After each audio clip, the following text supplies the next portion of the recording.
EarthBridge is about building bridges. We want to build bridges between disciplines, between the earth observation sciences and between the environmental sciences. We also want to build bridges between the different institutions or the different project partners involved in the project.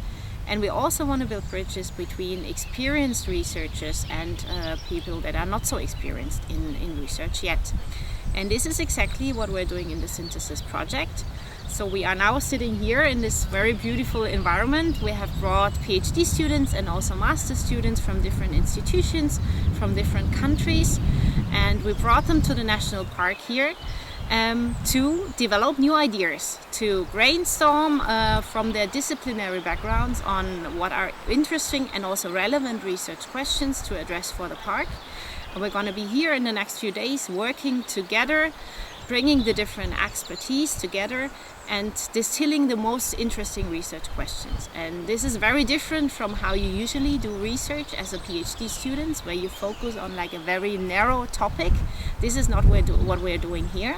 But we're doing research together. We're going to split into different teams, into different groups and different tasks.